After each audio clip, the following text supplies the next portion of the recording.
All right, we're back and we were talking about how attachments form. And, given that I was kind of vague about exactly what it takes to end up with a different kind of attachment with a baby, it really begs the question, well, I mean, what's the difference? How much does it really matter what kind of attachment a baby has with their parents? Well, it turns out that attachment to the parent has been associated with long term relationship sort of positions that people take.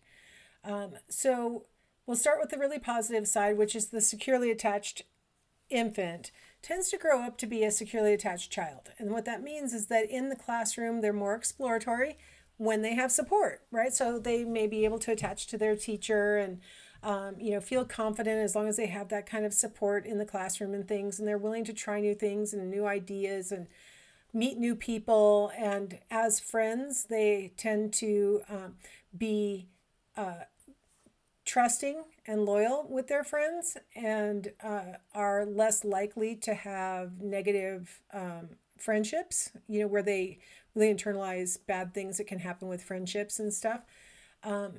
They tend to have longer lasting friendships. Ones that they form when they're in childhood will persist with them as they're going through middle and high school and things like that.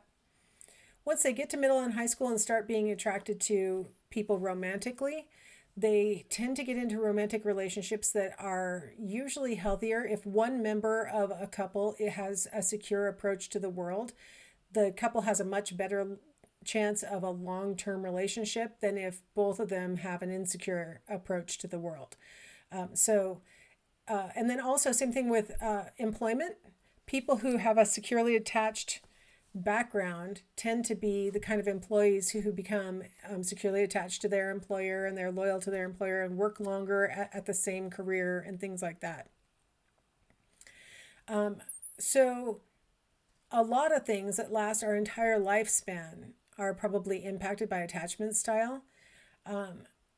People who have an avoidant attachment as children are more likely as romantic partners to display a type of a love style that is called a ludic love style. I won't even write that down because you don't need to know it. But it's a kind of a game playing love style where they're like, oh, I'm not really going to get very attached to anybody. It's just about, whatever's fun at the moment. And, I'll just move on when it's not fun anymore and things like that. And what's at the heart of it really is probably not wanting to get their own feelings hurt. And so they're displaying this avoidant type of attachment to their romantic partners also, and almost to the point where they might end up hurting their romantic partners with their cavalier attitude, but they don't really care as long as their feelings aren't getting hurt. So you can kind of imagine how that might have sprung out of a sense of I can't really trust other people anyway, so I might as well, make sure that my feelings are protected, which is what seems to be displayed by the avoidant infant. With the insecurely attached infant, the ambivalently attached infant, they may grow up to be a romantic partner who is overly clingy to their romantic partner. In the love styles language, we call that a manic partner, because they're so worried about abandonment and they're so concerned that their romantic partner maybe has found somebody else or isn't interested in them anymore, and like they might even get upset stomachs when their romantic partner isn't nearby and stuff like that. And that may stem from this generalized approach to the world where the belief is, I don't know whether I can trust the people who are supposed to love me to actually, support me and be here for me and meet my needs. And so I'm now clingy and scared that you're going to leave me. So you see these really long-term effects that can come from the attachment styles. One of the most common questions I get in my face-to-face classes is, okay, well, so let's say that a child has developed an insecure attachment in their first year of life, and we measure it in their second year of life, and oh no, they've got an insecure attachment style. Is there anything we can do about it? The good news is attachment styles aren't thought to be immutable. Like, you don't only have a one-shot deal to develop an attachment with a child, or a child doesn't only have one kind of person who they can develop an attachment to. One of the best pieces of news is that as long as a child feels securely attached to someone, that bodes well for their attachment to friends and romantic partners and employment and stuff like that over their lifetime. So that's a good piece of news. But if you have a child who's in general insecurely attached in one way or another, and doesn't really have anyone that they're securely attached to, uh, can that attachment style change? Yes, to an extent. They probably will never be as fully securely attached as a person who was securely attached from infancy. Like it's probably never going to be as fully secure as it could have been. But you can move it away from complete insecurity into a more secure approach. And so it's definitely worthwhile to try to provide for children who have had unstable backgrounds and things like that, try to provide stability so that they can have a sense of basic trust. But here's the thing that they've found in research. It's easier to take a securely attached child and cause them to become insecure through life experience after the infancy than it is to take an insecurely attached child and make them a truly securely attached child. It's like us humans, we tend to notice negatives way more than we notice positives. And so it takes like one negative to tell us, oh, see, I told you I was right. I can't trust people. It takes a bunch of, good outcomes before the person might start to say, you know what, it does seem like the world's pretty trustworthy. It just takes one bad thing and they're like, oh, back where I was. See, I told you I can't trust the world. So it's kind of an uphill battle if you have an insecurely attached child. And then I just really want to reiterate, if a person came into the world with a disposition towards, an insecure approach to the world, you're really fighting an uphill battle. Like they already, for whatever reason, their disposition is that, I'm not securely attached I don't know if I ever would get securely attached. It may be impossible to change their sort of schema, a term we haven't really studied yet in class, their perspective on how the world works. It's going to be really hard to change that. So I think the big focus needs to be on developing secure attachments as much as we can in that first year of life, and not about trying to, change a person who is, an adult and already has these patterns that might be part of their background. Instead, you have to just work with what people have, right? And that's where they're coming from. Part of this whole security attachment and stuff like this relates to stranger anxiety. Some researchers call it stranger wariness. All babies between the ages of 9 months and about 24 months will display stranger anxiety, where they are nervous when confronted or exposed to somebody who they don't know.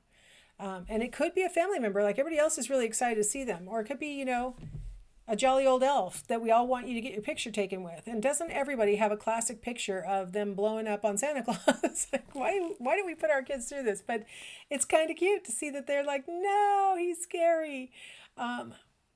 Being in COVID, my husband dressed up in the not even a decent approximation of Santa Claus, but my daughter had bought like the hair and beard wigs, and we put a hat on him, and he wore a red sweater and some red ski pants, and we went over to the grandkids' house to be Santa, and the kids literally did not recognize him, which is kind of interesting. And even though he spoke, and I mean, like, that's Bapa's voice, you should recognize him, but they didn't. But my grandson, who's the perfect age for stranger wariness, he would not get near Bapa Claus. He was like, oh no, I'm not going over there. Really classic being in that age of stranger wariness. So Santa Claus gets rejected. Your out of town brother who came to visit gets rejected. And Santa Claus hopefully, has thick skin because he gets rejected by a lot of babies. But, your brother or something is going to be like, what's wrong with your kid? And it's like, well, it's timing. They all go through this. Children who are exposed to lots of strangers, so maybe they go to a daycare center with lots of people there or something like that, they tend to enter stranger anxiety a little earlier and exit it a little earlier, but they definitely experience it. There's like nothing you can do to avoid stranger anxiety. You can't like jolly them out of it. You can't expose them out of it. Like, oh, here's lots of strangers. It's something they go through, and it's probably evolutionarily a benefit. Can you imagine when you're a little baby who's just learned to walk or crawl, if you decide to just walk or crawl off with whoever's there, right? Any old stranger is just as good as my family members, right? The stranger may have malintent. Sticking close to your relatives is your smartest survival strategy. So rejecting anybody who you don't know, anybody who doesn't look familiar. Now, you might have heard some of the research that says that, and in fact, our textbook talks a little bit about the other race effect in babies. And it makes it sound like white babies are born racist because they are not as attracted to black faces as they are to white faces. That's a very wrong interpretation of that research. That it went all ways. They had babies of all different ethnic backgrounds, and the babies all preferred their own ethnicity. And that's because they are cueing on the similarities to their own family members, and they look less like strangers than the people who belong to other ethnicities. The other race effect, by the way, sticks with us throughout our lives, and we can glean more details from the faces of people who share our ethnicity than from people who are of another ethnicity. It's something that has to do with cognition, and it does not have anything to do with one race being inherently racist and another race being inherently victimized. It is how all humans all around the world process information. That's the source of what I'm talking about here. It's not racist babies, but babies do prefer familiarity. And you can imagine that in an evolutionary context, that the babies who preferred their clan members, their close kin, are the ones who are most likely to survive and become our ancestors, right? Get to adult age and be able to have offspring. The ones who wandered off with whoever and, who knows what happened to them are not our ancestors. So you can imagine the value of stranger anxiety if you think about it like that. Separation anxiety is stranger anxiety's close cousin. Babies, again, between about 9 months and about 20 months, get very distressed when their caregivers leave. They do not want to be separated from their caregivers. And it could be as separated as the baby's on one side of the baby gate and the caregiver's on the other side. Or it could be that the caregiver had the unmitigated gall to need to go to the bathroom, or the caregiver had to go to work, or it could be any degree, right, of needing to be separated. The baby doesn't really want any amount of separation, and they get very upset when their caregiver leaves. It crescendos somewhere around 15 months of age and starts to wane, but it takes a long time to completely go away. Again, there's not a lot you can do about it. I've heard parents say, well, if I start them in daycare when they're really young, they won't show separation anxiety where they cry when I'm leaving them and stuff. They will.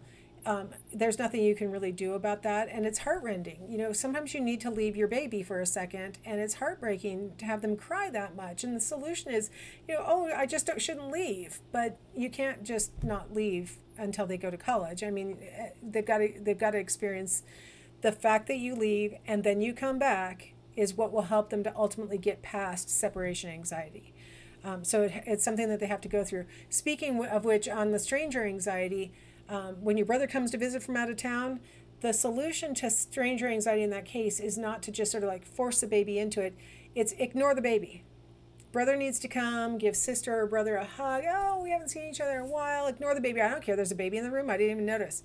Don't even look at them. Have a conversation with the parent, so, just talk, do your normal thing, sit down so you're lower. And generally, as the baby's using social referencing to see that their parent is interested in seeing this newcomer and is talking to them and has been hugging them and all these things, the baby will warm up and probably will then ultimately approach the stranger, this horrible stranger called their uncle who has come from out of town. Ignoring the baby actually makes it go away faster in that moment than if you try and jolly them out of it or force them to get over it or whatever. It's best to just let them ultimately warm up and get curious, and that will probably cause the problem to go away for that visit at least. All right, let's go ahead and take a break, and we will finish up this chapter with our discussion of the two main theories that are really relevant for this age group. All right, see you in the next video.